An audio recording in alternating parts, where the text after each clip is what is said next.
Hey guys, I hope that you are doing well this week. We are finishing out the book of Ecclesiastes this week, and so it's been quick. I know it's been an overview. It's not how I normally love doing things. I normally love going word by word, verse by verse, line by line of scripture, and so this has been more of an overview. And but I wanted to do it all in a month and be able to see kind of the overall themes of the book of Ecclesiastes, because I think that's a lot of what we see that's so valuable to us in Solomon's writing is that overview and these themes that pop out all throughout. And that's one of the things that this has allowed us to see, is that there have been certain themes that have popped out throughout the book of Ecclesiastes. And so even today, the last couple of times we've had 6 things. Today we got 5 things that we're going to look at in the last 3 verses of Ecclesiastes. And so the first thing we're going to look at is this idea that wisdom protects. Wisdom protects. We've talked a lot about wisdom. Solomon talks a lot about wisdom. He was very wise in the book of Ecclesiastes. And in Ecclesiastes 10, specifically verse 2, it says this: a wise person's heart goes to the right, but a fool's heart to the left. Now, let me tell you what Solomon was not talking about. Solomon was not talking about America in 2023. Solomon was not talking about a wise person's heart goes to the right or is a conservative Republican, and a foolish person's heart goes to the left is someone who is a liberal or a Democrat. That is not what Solomon's talking about here. Let me tell you what Solomon's talking about here. The right hand in the Old Testament time was considered the place of protection. And so what he's saying here is that wisdom, and again, the wisdom we've talked about is, yes, knowledge is a part of it. Yes, experience is a part of it. But this wisdom that we're talking about is a wisdom that only comes from the Lord, the wisdom that only comes from the Spirit that is inside of you, empowering you. And wisdom of the Lord protects us.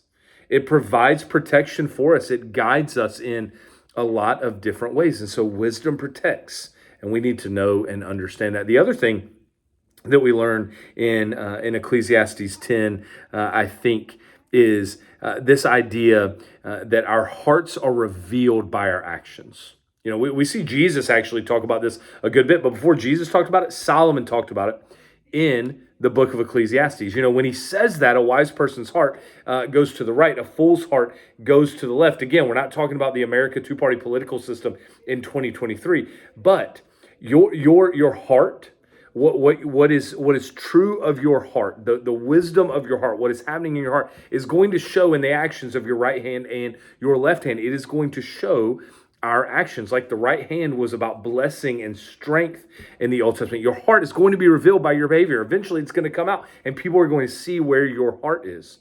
It's also the reason why he talks about in Ecclesiastes 10, now calmness puts great offenses to rest. Fools burst up in anger in the way that they respond. But wise people don't. Why? Because wise people understand that it's about a response. It's about keeping composure, because what's in your heart eventually is going to come out. It's the reason why he talks about fools digging a pit for themselves that they could potentially fall into, because foolish people destroy themselves by their foolishness. They are self-destructive. And you can tell because of their actions, because what's in here and what's in here are eventually going to come out here. It's also the reason why he says the words from the mouth of a wise person are gracious. And a fool is one that multiplies words. It just talks all the time. The reality is this: what is in here comes out here. It comes out here. It comes out here. It comes out in actions. It comes out in words. It comes out in behavior. Our hearts are revealed by our actions and by our words. The other thing that I think he would love to get across to us here is that wealth does not equal righteousness or satisfaction. Wealth does not equal righteousness or satisfaction. He talks about how he doesn't really understand when he talks in here about the rich and the lowly. He talks about the fact that he's surprised that he's seen some poor people that have wisdom and some wealthy people that are foolish or that are corrupt. Because in the Old Testament times and in the Bible, the wealth was always associated with prudence and godly living, and poverty was always associated with foolishness. And so when he saw those things reversed, he questioned it. He was confused by it. He did not understand it, because wealth typically led to opportunities for learning and wisdom and all of these things. And so what he has seen and noticed is that wealth, just because somebody's wealthy doesn't mean they're wise. And just because somebody is not wealthy doesn't mean that they're foolish, right? Just because somebody's wealthy doesn't mean that they're righteous. Just because somebody's not wealthy does not mean that they are not righteous. But then he does say this, that, money has the ability to fix lots of things, right? Money is the answer for everything, is what he says in here. And in some ways, he's true. What I mean by that is, like, money can fix lots of things. Money does have influence and power, but here's what I want you to know. Money can never satisfy. It can fix lots of things, but it can never satisfy. This whole the old Chris Jansen song, right? Like, money can't buy happiness, but it can do some things, right? It can buy me a boat, and it can buy me a truck that'll pull that boat, and it'll buy me a Yeti 110 cooler with some iced down silver bullets in it that can fit inside of that boat, right? Money can do some things, but it's never going to fully satisfy. Wealth does not equal righteousness or satisfaction. So wisdom protects. Our hearts are revealed by our actions. Wisdom does not equal righteousness or satisfaction. The fourth thing is this, one of the things that we see Solomon saying specifically in Ecclesiastes 11, is that we don't know, because we're not God, what kind of disaster may happen on this earth. So, because of that, we need to invest wisely and we need to work diligently.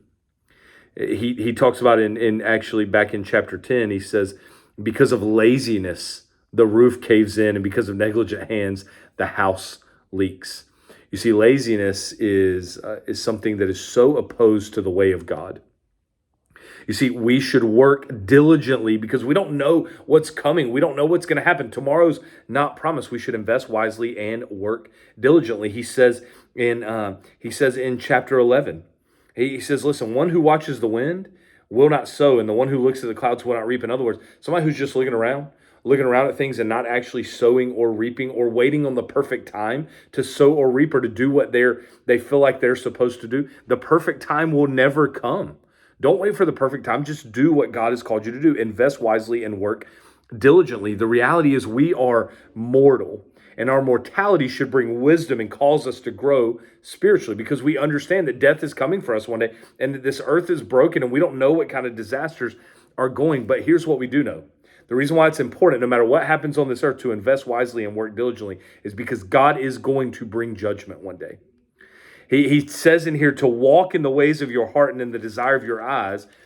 But as you do, remember that everything you think and everything you do is going to eventually be evaluated by God. So seek joy in the boundaries that he gives us.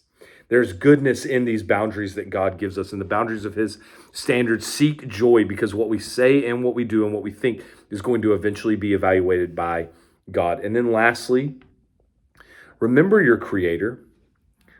And as you remember your Creator, here's what you need to know. Here's how he concludes the book of Ecclesiastes. In addition to the teacher, Solomon, being a wise man, he constantly taught the people knowledge. He weighed, he explored, he arranged many proverbs, right? We've seen the book of Proverbs that was arranged by Solomon. The teacher sought to find delightful sayings and write words of truth accurately. The sayings of the wise are like cattle prods, right? Cattle prods help us to go along the path and keep us in line. And those from masters of collections are like firmly embedded nails. And the sayings are given by one shepherd. Who is our one shepherd? It is God himself. And then he says this, but beyond these, my son, I want you to be warned. There is no end to the making of many books, and much study wearies the body. In other words, you will never be fully knowledgeable. You will never know everything. Books will continue to be written. More things will continue to be revealed. However, in light of all of that, when all has been heard, the conclusion of the matter is this, he says, fear God and keep his commands, because this is for all humanity.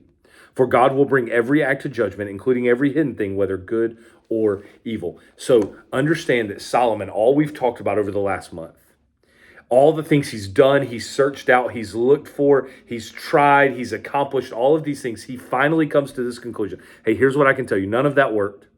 The only thing that works is for you to fear God and to keep his commands. And so what we can glean from this is, hey, Solomon made all of these and tried all of these for us so that we don't have to. What you can know is this: you want to live a life that is content, that is satisfied, that is fulfilled, that is full of joy and hope and peace, no matter what your circumstances are. Live a life of fearing God and keeping his commands. That will lead to a full and abundant life. I love you guys. That's the end of the book of Ecclesiastes. Can't wait for what is next.